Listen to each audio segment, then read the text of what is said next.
আসসালামু আলাইকুম রহমতুল্লাহি ওয়া বারাকাতুহু। সম্মানিত ভিউয়ার্স, সকলে কেমন আছেন? আশা করি আল্লাহর অশেষ রহমত আলহামদুলিল্লাহ সকলে অনেক অনেক ভালো আছেন। তো আমি আপনাদেরকে দেখাবো আজকে এই যে পানি পুকুরে কীভাবে অক্সিজেন দিতে হয়, ঠিক আছে?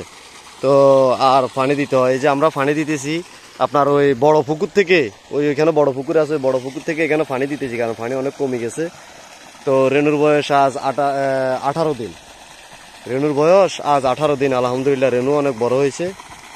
তো এই যে আমরা একটা নেট দিয়ে দিছি, এভাবে নেট দিয়ে দিছি কারণ নেট দেওয়ার উদ্দেশ্য হচ্ছে যদি কোনো ওই মাছ টাছ চলে আসে মোটরের ফাঁক দিয়ে, তাহলে এখানে আটকা পড়বে, ঠিক আছে? আর এখানে কোনো তেলাপিয়া ছাড়া অন্য কোনো মাছ থাকবে না। তো এই যে আমরা খাদ্য দিয়েছি, খাদ্যগুলো খাইতেছে আর পানিগুলো এই মোটরটা আমরা যখন পাইপটা এক কর্নারে দিয়েছি, এক কর্নারে দেওয়ার পর হয়েছে কি এই পানিগুলো এখান দিয়ে যায়, মানে শুধু ঘুরার উপরে আছে, ঠিক আছে? এই যে আমি এখানে দেখেন আপনারা বুঝতে পারেন, এই যে এগুলো ঘুরতে আছে, ঠিক আছে? এই যে পুরা পুকুরের পানিগুলো মনে হচ্ছে ভূমিকম্প হয়েছে, মানে পুরা পুকুরের পানিগুলো ঘুরতে আছে।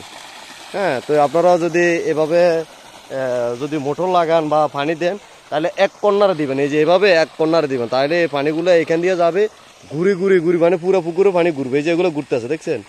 এই যে ঘুরতে আছে, ওই যে শ্যাওলা এগুলো কোন জায়গায় চলে গেছে। এই যে এগুলো যখন ওই মোটরের ওই পানির নিচে যাইব তখন এই শ্যাওলাগুলো মনে করেন সিঁড়ি বিড়ি যাইব, ঠিক আছে? মানে গোলায় যাইব আর কি পানির সাথে। এইভাবে পানি দিবেন, তাহলে মাছের জন্য অনেক উপকার হবে। এই যে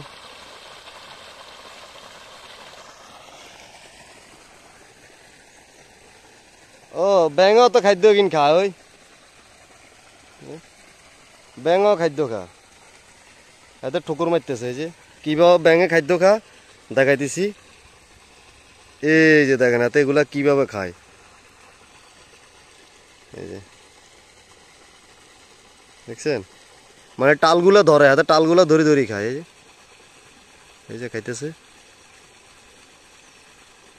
দেখছেন? টালগুলা ধরে ধরে খায়। শেষ, আর অল্প একটু আছে।